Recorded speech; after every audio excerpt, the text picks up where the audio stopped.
4 साल क्यों लगे आपको ये लाने में? आप चाहे मुस्लिम को बाहर निकाल दो, चाहे दलित को बाहर निकाल दो, चाहे आदिवासी को बाहर निकाल दो, ये तो आपके हाथ में जिसकी लाठी उसकी भैंस हो गया। वोट को किस तरह खराब करके भाजपा सत्ता में बनी रहना चाहती है तो हम देख रहे हैं। अगर आप एनआरसी करके किसी की नागरिकता छीनने का काम कर तो ये हम किसी भी कीमत पर बर्दाश्त नहीं करेंगे। भीम आर्मी चीफ चंद्रशेखर आजाद इस वक्त हमारे साथ है। चंद्रशेखर जी, आप एक एडवोकेट भी हैं जी। सीए लागू किया गया है तो क्या कहते हैं आप उस पर? क्योंकि कल सहारनपुर में हमने वकीलों से बात जब की थी तो वो तो उसके फायदे गिनवा रहे थे। आपकी नज़र में क्या है? देखिए, फायदे हैं बहुत सारे। मैं फायदों का मना कर रहा हूँ। अगर किसी को भी किसी दूसरे कंट्री में सताया जाएगा और वो भारत आता है, उसको नागरिकता अगर सरकार देती है तो उसमें कोई नुकसान नहीं। लेकिन जब ये कानून बना तभी हमने एक ऑब्जेक्शन ये उठाया था कि भारत का संविधान आज़ादी नहीं देता धर्म के आधार पर गैर बराबरी करने की। भारत का जो संविधान का आर्टिकल 25-26 धर्म के आधार पर गैर बराबरी को रोकता है। तो जब आपने कानून बनाया तो आपने जानबूझ के अपना पर्सनल एजेंडा, वोट का एजेंडा सेट करने के लिए आपने मुसलमानों को इससे दूर रखा, ये बताने के लिए कि आप मुस्लिम विरोधी हैं। ये तो सब जानते हैं, जग जाहिर है कि भाजपा मुस्लिम विरोधी है। लेकिन 4 साल क्यों लगे आपको ये लाने में? भाई आप तो देखो, आप चाहे मुस्लिम को बाहर निकाल दो, चाहे दलित को बाहर निकाल दो, चाहे आदिवासी को बाहर निकाल दो, ये तो आपके हाथ में जिसकी लाठी उसकी भैंस होगी। आपने कानून कैसे पारित हो रहे हैं राज्यसभा और लोकसभा में? मार्शल लगा के 140 एमपीओ को सस्पेंड करके जो है कानून पास हो रहे हैं। और बाकी देखना हो तो चंडीगढ़ में देख लो आप कि किस तरह से जो है वोट को किस तरह खराब करके भाजपा सत्ता में बनी रहना चाहती है तो हम देख रहे हैं।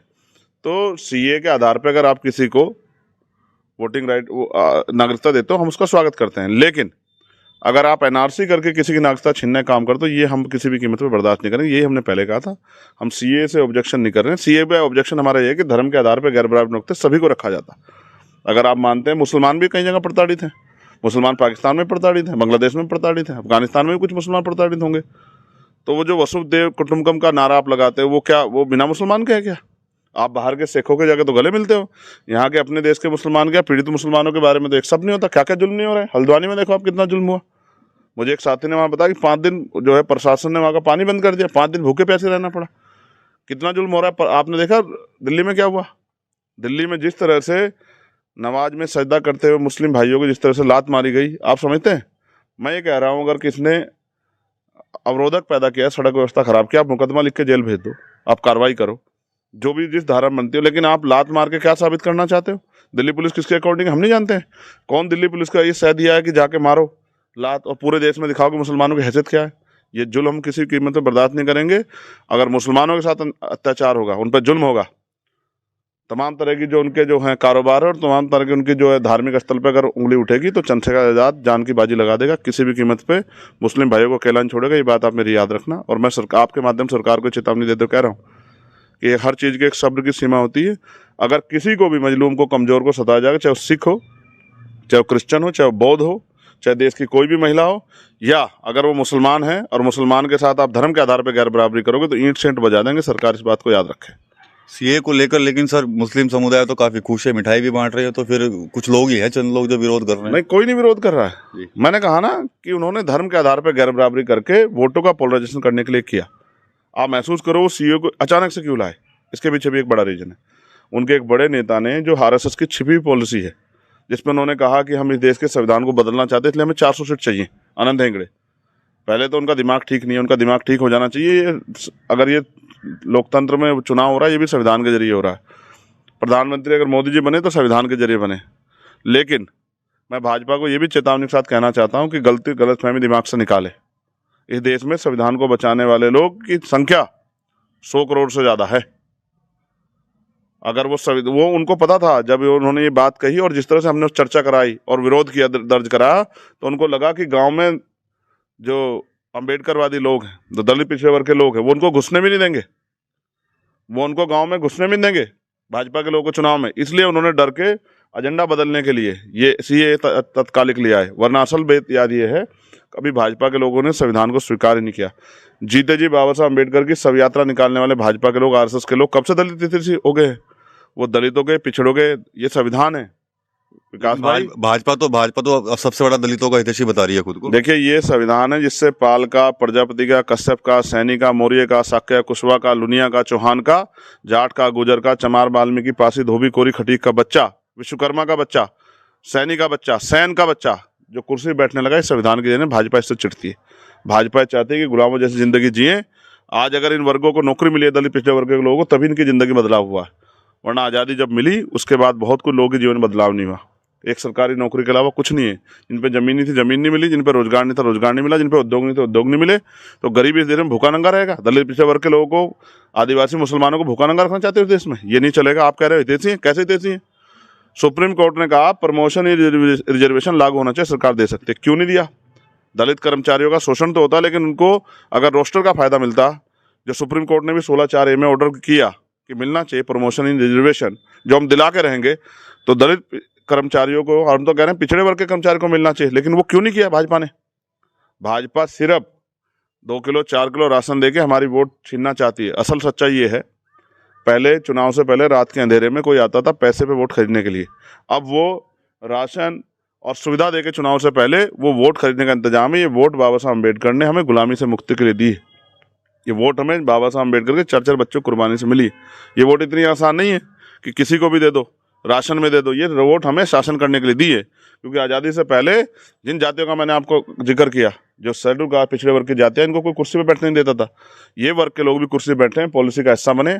मैं तो कह रहा हूँ, अगर देना ही है तो इनके बच्चों को नौकरी दो, इनके बच्चों को रोजगार दो, इनके बच्चों को लोन दो, इनके बच्चों को खेती दो, इनके बच्चों को जमीन दो, इनके बच्चों को उद्योग में हिस्सेदारी दो, इनके घर में भी खुशियाँ आए, इनके घर में पैसे आए, जो इनकी आर्थिक स्थिति मजबूत हो। ये क्यों नहीं करते मोदी जी? कहाँ गए थे सिंध? दलितों घर खाना खाने से, उनके पैर दबाने से, उन पर भूल फेंकने से क्या उनकी ज़िंदगी बदल जाएगी? ये झूठे वादे और ये जुमले हमने बहुत दिन सुन लिए। मैं तो सबको कहता हूँ, मुसलमानों को भी कहता हूँ कि अपने बच्चों को पढ़ाओ लिखाओ, डॉक्टर इंजीनियर IAS IPS बनाओ, अपनी हिस्सेदारी के साथ मुल्क में आगे बढ़ो, जुल्म मत सहो। जब तक सिस्टम का हिस्सा नहीं बनोगे तब तक जुल्म आपको सहना पड़ेगा। तो धीरे धीरे लोगों की बात समझ में आ रही है, और आप देखना संविधान का जो विरोध करेगा ये जनता उसको मिट्टी में मिला देगी। मेरी बात को आप याद रखना। आप दलितों की आवाज़ बुलंद करने के लिए संसद जाने का सपना संजोए हुए हैं, लेकिन उस सपने को कहीं बल नहीं मिल रहा। गठबंधन आपका साथ नहीं दे रहा है, नगीना सीट को लेकर कोई बातचीत ही नहीं हो रही है, चुनाव आप वहाँ से लड़ रहे हैं। तो क्या लगता है कि अगर एक दलित का बेटा अगर संसद चला जाएगा तो क्या इन लोगों को नुकसान हो जाएगा, समाजवादी पार्टी और कांग्रेस को? देखिए, बाबा साहब ने कहा पॉलिटिकल रिजर्वेशन से हमें प्रतिनिधित्व मिला, लेकिन वास्तविक प्रतिनिधि नहीं मिले। और दलों से जाने वाले MP अपनी पार्टी के व्हिप को फॉलो करते हैं, पॉलिसी को फॉलो करते हैं। जब तक उनका राष्ट्रीय अध्यक्ष आदेश देगा वो एक शब्द नहीं कह सकते। चाहे उनके लोगों की हत्या होती रहे, चाहे उनकी बहन बेटियों का बलात्कार होता रहे, चाहे उनके लोगों को भूखे नंगे सोना पड़े, चाहे उन पर घर नहीं हो। आप गाँव देहात में जाके देखो, आज भी 80% घर ऐसे हैं जिन पे प्लास्टर नहीं है। जिनके घर प्लास्टर नहीं, उनके यहाँ पेंट क्या होगा, उनके यहाँ सुख सुविधा क्या होगी? आज हजारों लाखों की संख्या में गांव में अगर आप जाओगे, जिलों के स्तर पे लाखों की संख्या में आपको मिलेंगे जिनके घर में AC नहीं है, 4 पहिया गाड़ी नहीं है, जिनके पास खाने के लिए अच्छा भोजन भी नहीं है, पीने के लिए साफ पानी भी नहीं है। ये बहुत सबसे ये जरूरत का सामान है, पीने के लिए पानी आप चेक करा लो, साफ पानी की व्यवस्था भी अभी तक नहीं हो पाई इस देश की आज़ादी के बाद। ये मिला है सरकारों ने हमें जो दिया है।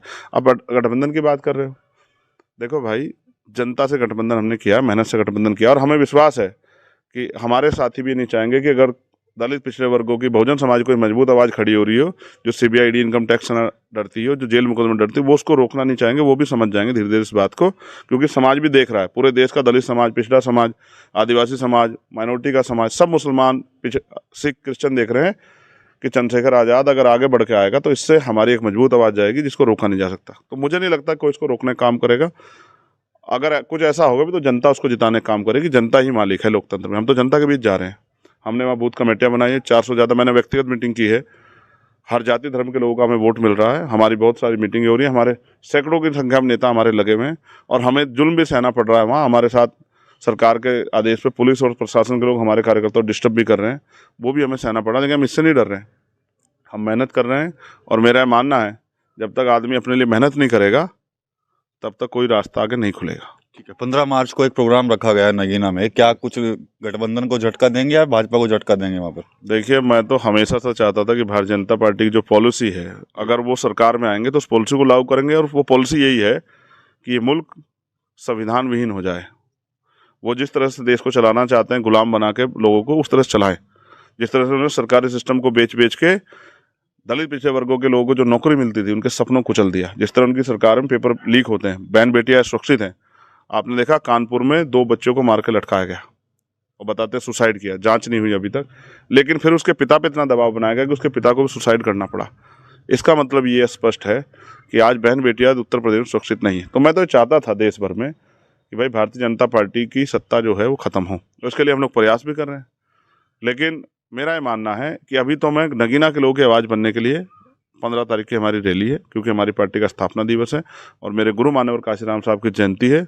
तो मैं बड़े बड़े बहुत सारे साथी उसमें आएंगे, शामिल होंगे, बड़े बड़े नेता भी आएंगे। तो मैं समझता हूँ कि वो एक मजबूत आवाज़ नगीना को मिलनी चाहिए, क्योंकि नगीना में ना अच्छे हॉस्पिटल हैं एम्स जैसे, ना वहाँ उद्योग धंधों के लिए कोई अच्छे काम हो रहे हैं, ना ही वहाँ बहन बेटियों के लिए अच्छे कॉलेज हैं, डिग्री कॉलेज, यूनिवर्सिटियाँ, और ना ही वहाँ जो है अच्छी सड़कें, पानी की व्यवस्था नहीं हो पाई है, बिजली की व्यवस्था बहुत अच्छी नहीं है, वहाँ बाढ़ की भी समस्या है, खो की भी समस्या, जनता परेशान है। वहाँ का जो चुनाव नेता उसने कभी ऐसा काम नहीं किया जिससे जिंदगी में बदलाव। पुलिस का डंडा जो है सरकार के आदेश पे गरीबों पे चलता रहता है। वो चाहते हैं कि ऐसा मजबूत आदमी आए जो हमारी रक्षा भी करे और हमें जो है चैन से, रात को हम घर में चैन से सो जाएं, सुबह अपने काम को करें, ये भी लोग चाहते हैं। तो क्या अन्य दलों के नेताओं को भी न्योता भेजा जा रहा है उस कार्यक्रम के लिए क्या? देखिए, वो पार्टी पॉलिसी पे है और मुझे लग रहा है कि ज़्यादा लोग अपनी पार्टी के रहने वाले हैं, लेकिन वो सम्मानित लोगों को बुलाया गया है। ठीक है। अच्छा चंद्रशेखर जी, नगीना के अलावा कुछ और डिसाइड हुआ उत्तर प्रदेश में कौन कौन सी वो सीटें हैं जहाँ पर आपकी पार्टी चुनाव लड़ने जा रही है? देखिए, एक डाटा तैयार हो गया है, मैंने आपको एक बार पहले भी बताया था। 15 तारीख को पार्टी का स्थापना दिवस है, पार्टी की कोर टीम इकट्ठी होगी। 16 या 17 में शायद हमारे यहाँ मीटिंग रखी गई है। उसी दिन बैठ के हम फैसला लेंगे कि हम किन किन सीटों पर लड़ेंगे, कहाँ लड़ेंगे। और क्योंकि हमने राजस्थान में भी अच्छा वोट प्राप्त किया, मध्य प्रदेश में भी और यूपी में भी हमने जिला पंचायत के चुनाव में भी, और अभी नगर पालिका नगर पंचायत के चुनाव में भी हमारे जो है चेयरमैन जीते, हमारे पार्षद जीते, सभासद जीते। तो पार्टी का जो फैसला होगा कोर टीम का, वो 16-17 तारीख में पार्टी की मीटिंग होगी, उसी में फैसला लिया जाएगा। और मुझे उम्मीद है कि पार्टी का जो फैसला होगा हम सब लोग उस फैसले